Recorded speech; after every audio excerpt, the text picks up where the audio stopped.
isa rin pala sa dahilan mga kababayan kung bakit itong Diskaya ay bigla na lamang pong sumuko ay may posibilidad na gusto talaga nilang maging state witness. Sa tingin nyo ba sumisip-sip mga kababayan? Ano sa tingin nyo? Ako feeling ko yung personal na personal na sa kanila, pagsuko nila sa NBI ay nakikitaan ko rin ng personal interest. Baka mahilot nga naman ang DOJ na maging state witness sila. Gawin na lamang witness at wag na ikulong. Kayo ba papayag kayo hindi ikulong yung mga yan? Diba? Papayag ba ang taong bayan na hindi makulong? Kasi parang ang sinasabi nila, diba, willing silang tulungan ng gobyerno. Willing kung tutuusin kayo nga dapat ang dyan dahil hindi magkakaroon ng ganyan na pagbaha, diba?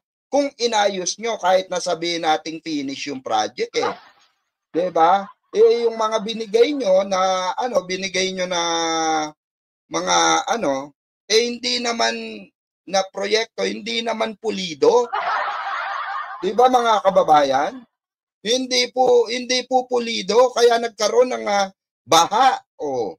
Imagine that. Tapos parang ang gusto nila ngayon maging star witness sila. Nako Diskaya. Parang gusto mo pang lumusot Ang tanong, palulusutin ka ba? Yan ang katanungan, 'di ba? Tuloy natin. Medyo nabingay ko doon, no? Medyo nabingay ko doon sa legal. Okay, medyo nabingay ko dito. Nako po. Nakaka-high blood, no? Nakaka-high blood yung mga ganitong klase ng palusot, mga kababayan. Yung sasabihin mong tawag dito, galing sa kabutihan. So meaning to say, kailangan magpasalamat pa kami sa inyo. Ganun ba yun, Sara Diskaya? Kailangan ba magpasalamat pa ang sambayan ng Pilipino para sabihin na, ay, salamat Diskaya at galing pala sa mabuti at dumaan sa proseso yung pera nyo. Na galing sa taxes naming mga Pilipino. Ganun ba yun? Ganun ba? Kayo mga kababayan, ayan, shoutout sa mga bagong pasok Diba? Nakaka-bingi yung sinabi no? Tuloy natin. Ito sasagutin natin. Okay. Ito sinasabi ni Sara Diskaya, katarantaduhan po ito. Paano mo nasabing legal? Oo, dumaan kayo sa public bidding. Pero meron na kayong katransaksyon para mapunta sa inyo ang project. Paano mo sasabihin na legal ang isang bagay na dumaan sa illegal na proseso? Diba? Ginagawa tayong tulongges nito. Hindi ka naman magkakaroon ng mga proyekto kung talagang dumaan yan sa tamang bidding. Diba? Suntok sa buwan na lang kung makakuha ka ng 1, 2, 3 sa loob ng 1 taon. Kahit magtanong po kayo sa mga nagpa-public bidding, ang kalaban nila dyan, yung may mga koneksyon sa loob. Ganun yun. Huwag ganon, Sara. Sara Diskaya. Huwag kami ang tulonggisin mo, iba na lang.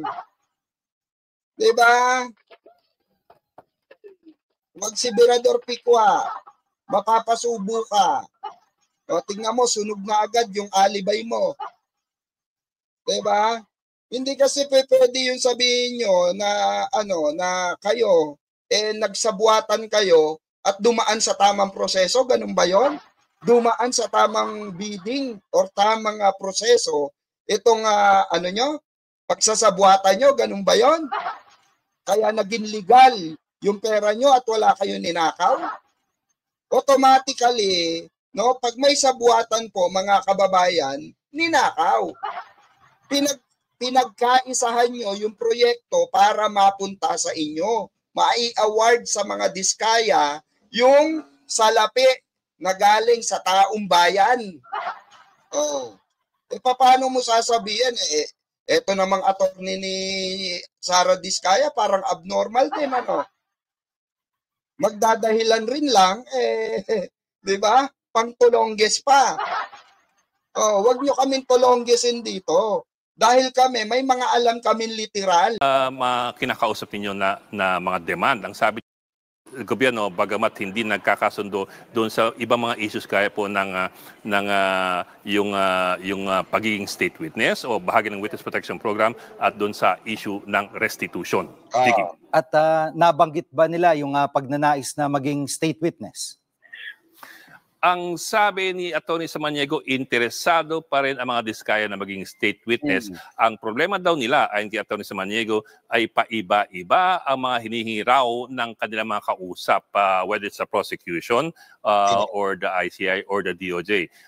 So we were asking them, so ano yung paiba-iba dun sa mga kinakausap ninyo na mga demand? Ang sabi niya, for example, restitution daw. Ang korte lamang, ang kanilang panig, korte lamang daw ang maaring mag-utos ng restitution o civil liability sa kanilang mag-asawa. That's number one. Number two, as far as the couple is concerned daw, according to Atty. Samaniego, legal ang lahat na perang kanilang pag-aari. Wala raw silang ninakaw sa gobyerno, wala silang dinampot o dinukot, at lahat ng kanilang mga kontrata ay dumaan sa proseso, sa public bidding, at in effect, wala silang ninakaw. That is as far as they're concerned. So ang sinasabi nila, anong restitution na pinag-uusapan natin kung wala naman kami ninakaw? Yan po yung kanilang panig. Di ba? Sabi nila wala daw sila ninakaw. Hindi mo matatawag na mga kababayan, eto tandaan natin hindi matatawag na dumaan sa tamang proseso ang project na yan hanggat na may nahuhuli na mga kasabwat. May nahuling mga kasabwat sa loob Kasi po, sa hindi po nakakaalam, pag yan ay dumaan sa public bidding, marami kang kalaban dyan.